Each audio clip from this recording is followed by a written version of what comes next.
Bonjour et bienvenue à Mix-moi ça où on célèbre la chose qui nous réunit le plus et la chose qu'on a tous en commun et c'est la bouffe. Je m'appelle Florence Sidney et aujourd'hui on va célébrer les boulettes.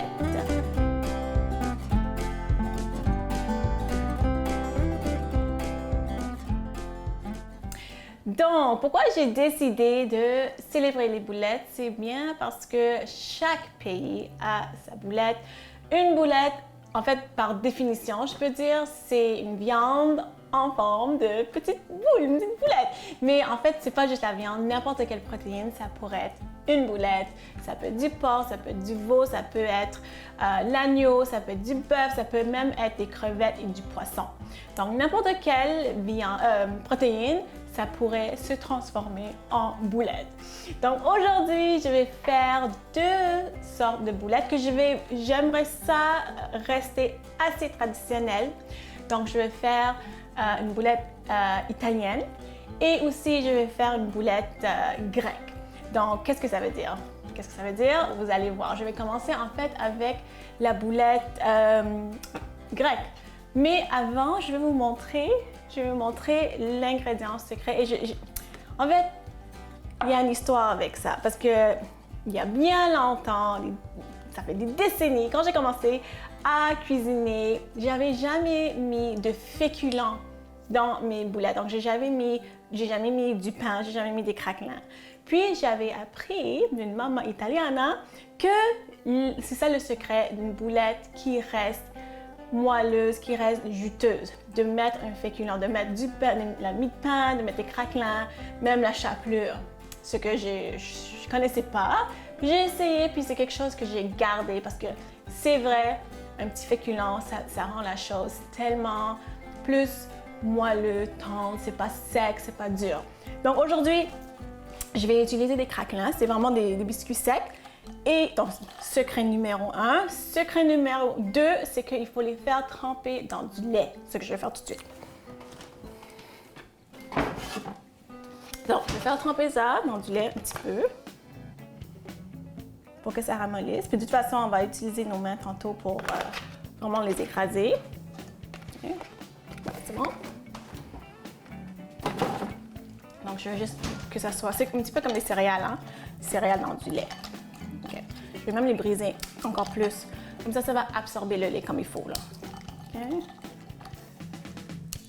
Donc, peut-être vous connaissez déjà ce secret de mettre un genre de féculent, la chapelure, du pain, des craquelins. Peut-être c'est quelque chose que vous faites déjà. Donc, vous êtes meilleur que moi. Mais ça, c'est quelque chose que j'ai appris il y a plusieurs années quand même, mais que j'ai gardé. J'ai gardé cette pratique, puis ça donne un produit tellement excellent. Donc, je vais laisser tremper ça. Entre-temps, je vais diviser la viande.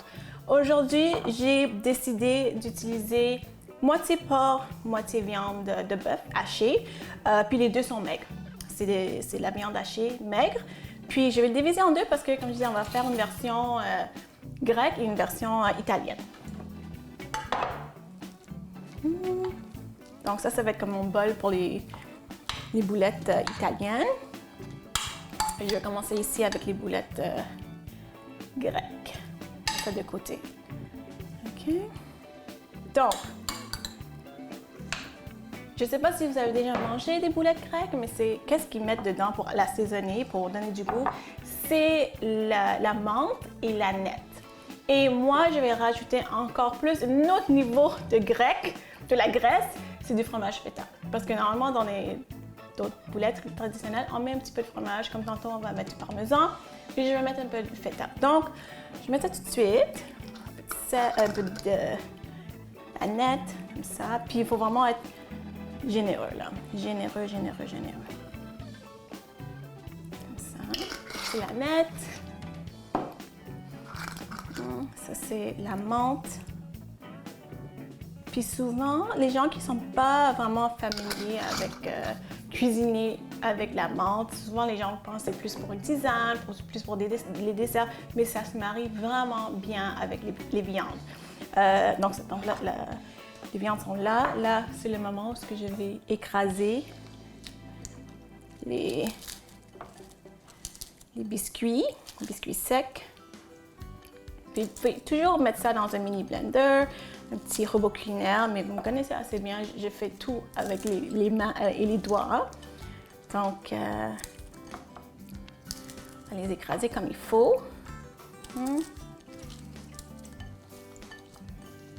Puis ça, c'est des craquelins qui sont salés. Donc, pour l'instant, je ne vais pas mettre de sel. Okay? Quand vous voulez, mettons quand vous faites des boulettes ou quand vous faites même un hamburger, c'est sûr qu'on ne peut pas goûter à la viande. Il faut toujours faire frire un mini morceau. Puis on peut goûter si l'assaisonnement est bon, s'il y a assez de sel. Donc, c'est ça qu'on va faire quand on veut vraiment voir l'assaisonnement. Là, je vais l'écraser. Je vais l'écraser avec la fourchette.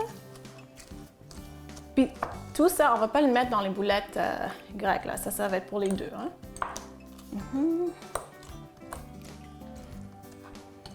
OK. Donc déjà, c'est pas pire. C'est en train de boire le lait que j'ai mis dans le bol.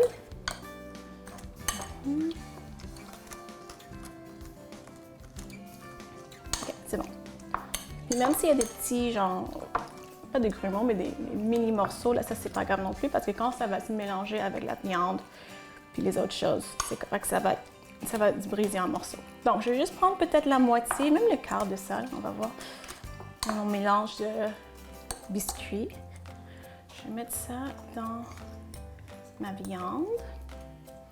OK, donc je vais commencer à mélanger ça, mais au retour de la pause, je vais vous montrer comment je vais faire vraiment pour faire les boulettes grecques et les boulettes italiennes. Donc, revenez tout de suite.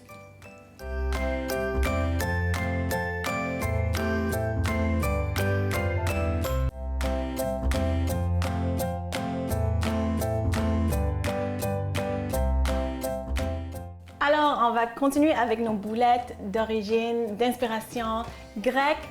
Dans le bol, c'est du porc maigre haché, de la viande de bœuf maigre haché. J'avais mis, qu'est-ce que j'ai mis? La nette, la menthe, puis j'ai mis des craquelins avec du lait pour que ça soit mou. Et je vais mettre un peu de sel poivre, un petit peu de sel poivre, sel et poivre. Et là, juste pour, comme je disais, rajouter un autre niveau de la graisse, je vais mettre un peu de fromage feta. Pas tout ça, c'est vraiment beaucoup. Donc, je vais juste l'émietter un petit peu. Comme ça. Voilà. Comme ça. Ça va être bon. Puis ça va donner non seulement le goût du fromage feta, mais aussi ça va donner un peu de sel. Donc ça, c'est bon. OK? C'est bon. Puis on veut vraiment l'écraser comme il faut. Et un œuf. On va mettre un œuf ici. Oups. Un œuf. OK, donc le mélange pour les boulettes grecques, c'est fait. Je dois juste le mélanger comme il faut. Mais avant de faire ça, je vais commencer avec les boulettes d'inspiration italienne. Donc, on va le mélanger tantôt. On va faire des boulettes. Hein? Donc, ici, les mêmes viandes. Viande hachée de bœuf maigre et viande de porc hachée maigre. Okay. On va faire la même chose, donc avec les mêmes les craquelins qu'on avait fait tremper dans du lait. Et puis si vous n'avez jamais fait ça à la maison, puis vous allez l'essayer, vous allez voir. C'est vrai, effectivement, c'est beaucoup plus juteux, c'est tendre, puis ça rend la boulette pas sec. Donc, ouais, qu'est-ce que j'ai mis dedans? Juste ça. Puis là, ça, c'est un mélange d'épices italiennes. Donc, chaque mélange d'épices italiennes, ça peut varier, les épices, qu'est-ce qu'il y a dedans, les fines herbes, qu'est-ce qu'il y a dedans. Ici, je sais qu'il y a du thym, l'origan, il y a aussi un peu de sauge et un peu de romarin. Donc, ça, c'est assez typique de la cuisine italienne. Donc, je vais mettre ça. Encore, j'aime ça être vraiment généreuse avec les fines herbes et les épices parce que je veux que ça soit assez goûteux. Voilà. Puis, j'aime ça rajouter un petit peu plus d'origan parce que moi, j'aime ça l'origan. OK. Sel, poivre aussi.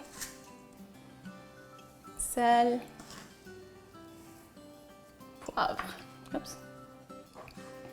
Comme ça. Et une autre chose qui est très traditionnelle, c'est le fromage parmesan.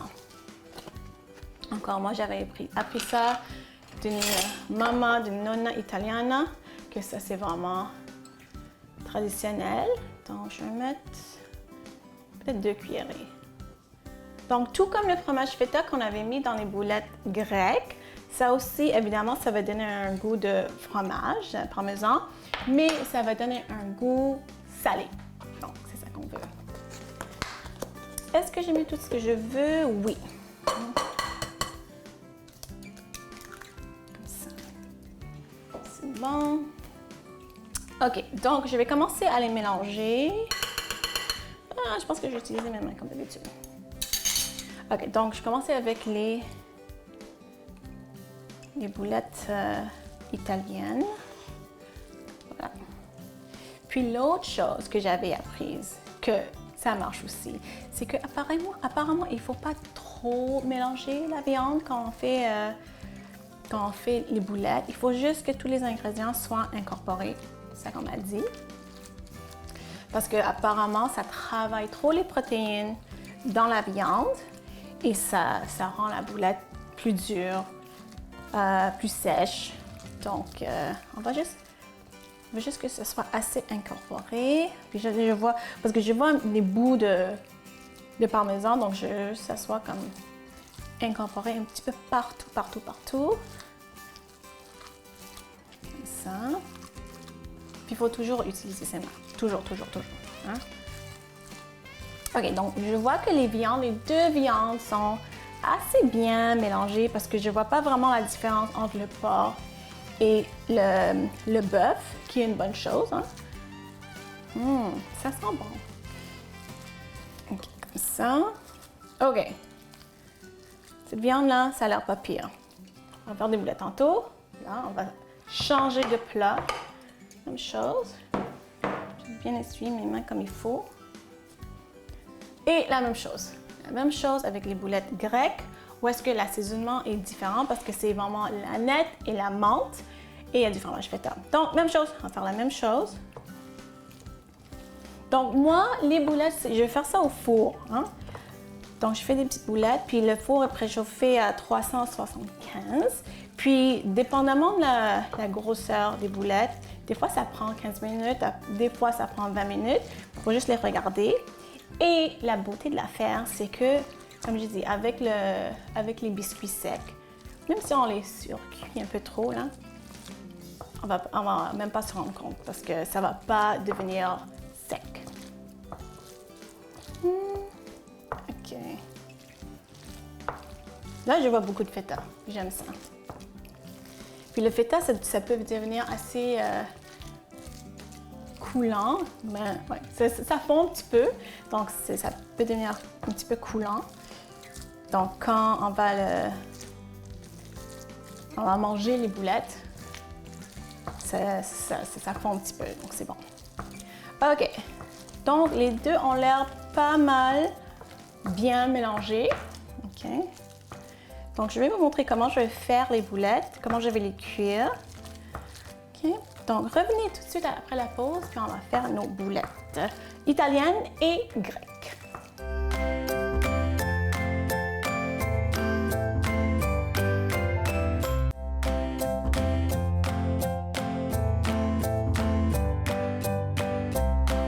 Alors, devant moi, j'ai les deux bols, les deux plats avec les deux types de boulettes. Donc, j'ai ici, je vais regarder. Je sens dire, donc ça c'est les boulettes, le mélange des boulettes italiennes, ça c'est le mélange des boulettes grecques. Puis je vois des bouts de feta, je suis bien contente de les voir.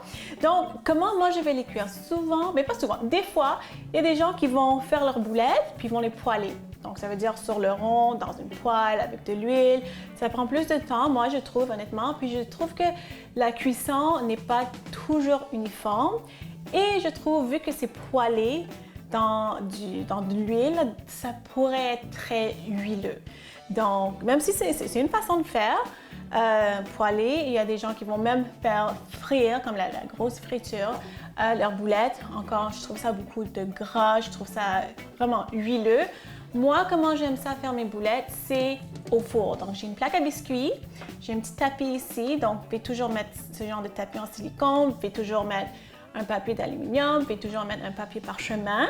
Moi, j'aime ces petits tapis-là. Puis le deuxième choix, c'est toujours le papier parchemin. Je trouve des fois, le papier d'aluminium, ça colle. Le produit, la bouffe, ça colle des fois. Donc, je suis bien contente avec mon tapis ici en silicone. 375 le four. Puis, normalement, comme je dis, ça prend 15 minutes, 20 minutes. Moi, j'aime ça au four parce que c'est moins gras, c'est moins lourd, c'est moins huileux. Donc, je vais vous montrer comment faire mes boulettes. Mais je pense que vous savez comment faire des boulettes. Mais la taille que je vais faire pour une cuisson assez rapide, pour que ça prenne 15 à peut-être 17 minutes, c'est des petites boulettes comme ça. Donc, je vais mettre ça dans le plaque. Bon.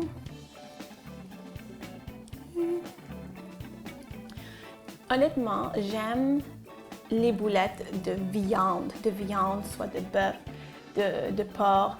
Les boulettes de volaille, comme mettons la dinde ou mettons de poulet, j'aime moins. Je trouve que c'est pas assez goûteux, quoique c'est sûr qu'on peut changer l'assaisonnement. Mais aussi, je trouve que souvent, ça pourrait devenir sec. Mais vous pouvez essayer à la maison avec la dinde hachée, avec le poulet haché, puis utiliser les mêmes trucs que je vous ai dit aujourd'hui, de mettre des biscuits dans du lait ou d'utiliser un mie de pain dans du lait. Ça pourrait aider aussi, mais personnellement, j'aime ça les boulettes de viande. Les boulettes de viande, bœuf, porc, agneau, veau, j'aime ça. Okay, donc, j'essaie de faire ça vraiment uniforme pour que la cuisson soit pareille pour tout le monde. Hein? Parce que si on a des boulettes de tailles différentes, il y a des boulettes qui vont être bien cuites, moins bien cuites, brûlées peut-être. Donc, on veut que ça soit assez uniforme. Hein? Voilà. Puis aujourd'hui, je vous ai montré comment faire des boulettes. Mais c'est sûr que pour le servir et faire une sauce, surtout les boulettes italiennes, vous pouvez mettre ça dans une sauce tomate, une sauce marinara, puis vraiment faire mijoter les boulettes une fois qu'elles sont cuites. Ça, c'est bon. Ouais, puis les boulettes qui sont plus grecques, peut-être vous pouvez mettre ça dans un pita avec un peu de tzatziki, faire un sandwich. Et ce que j'aime aussi des boulettes, c'est que ça se congèle vraiment bien. Donc là, je vais faire une plaque de... Je pense que je vais avoir beaucoup de boulettes, donc je peux les congeler. Puis ça se garde assez longtemps. Là. En tout cas, je ne sais pas si ça va se garder un mois, parce que chez moi, ça ne va jamais se garder autant de temps. Là. Moi, je les garde peut-être une semaine ou deux. Je peux les dégeler, puis je peux les utiliser pour un autre repas. OK, donc je vais faire une autre rangée de boulettes italiennes, puis je vais commencer avec les boulettes grecques. Ouais. Puis je sais, il y a des gens qui vont aussi utiliser un genre de cuillère pour la crème glacée, un petit scoop pour la crème glacée. Ça aussi, c'est une autre façon de garder les boulettes assez uniformes. Et moi, je fais ça avec mes doigts, puis je regarde. À chaque fois que je dépose une boulette, je regarde est-ce que c'est la même grandeur que sa voisine. OK. C'est bon. Puis je sens les épices. Je sens le mélange d'épices italiennes. Ça, c'est bon. OK. Une dernière boulette. Puis après ça, je vais passer à boulette grecque. Même si en reste, là, je peux le finir tantôt, là. Mais juste pour vous montrer. OK. Donc, toi, viens ici. Comme ça. Ouais, je vois beaucoup de pétales, hein. Ça, c'est bon. Ça va être vraiment bon. OK. OK. Donc, je vais commencer de l'autre côté. Comme ça, je veux savoir laquelle est laquelle. Comme ça. Juste en les roulant, je sens la nette. Puis, il ne faut vraiment pas être gêné avec la nette. Il faut être en fait généreux avec la nette et la menthe. Parce que ça, c'est vraiment des saveurs, grecques. Hein? Okay. Comme ça. Puis aussi les boulettes italiennes. au lieu de les poêler, au lieu de les faire frire, au lieu de les cuire au four, je vais toujours les utiliser dans une soupe. Donc la même soupe de noces italiennes, il y a des boulettes dedans. Donc c'est les mêmes boulettes. Je vais mettre ça dans une soupe. OK. Donc là, je suis vraiment contente avec comment ça se passe, ces boulettes-là. Donc je vais continuer, je vais finir la plaque à biscuits ici. Là, je vais la remplir de boulettes. Puis au retour de la pause, il reste seulement une chose à faire et ça, c'est déguster. Donc revenez tout de suite.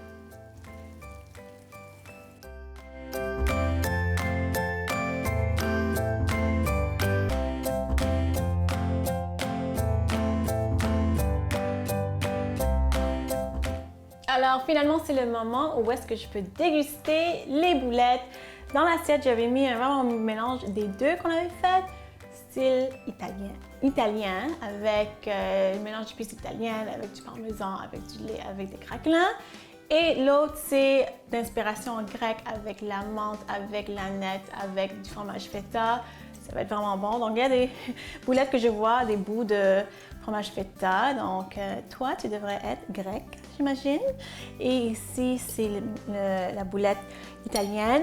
Aujourd'hui, je vais juste déguster ça comme ça. Mais comme j'ai dit, la boulette, c'est bon dans une sauce, c'est bon avec des légumes grillés, c'est bon avec... Non, en fait, c'est juste bon, mais accompagné avec d'autres choses, avec du couscous, avec la sauce, c'est bon. Okay? Donc là, je vais juste goûter à ça vite. Puis l'autre chose, quand je coupe la boulette, je vois qu'elle est tendre. Elle est tendre, elle n'est pas sèche, elle a l'air très juteuse. Donc,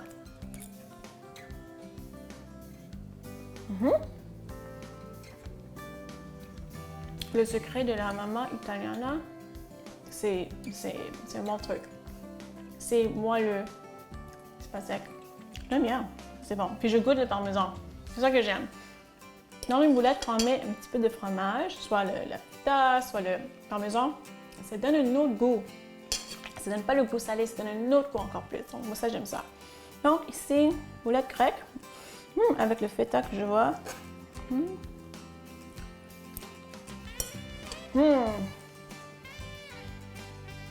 Là, je l'ai transporté en Grèce. Puis je suis vraiment satisfaite parce que je goûte l'aneth et je goûte la menthe et je goûte le feta. Ce que je voulais, c'est grec.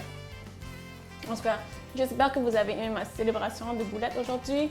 J'espère que vous avez appris quelque chose sur les boulettes, mais j'espère surtout que vous allez faire ça à la maison. Si vous voulez me suivre sur les médias sociaux, allez voir florencine.com et on se voit la semaine prochaine. Bye!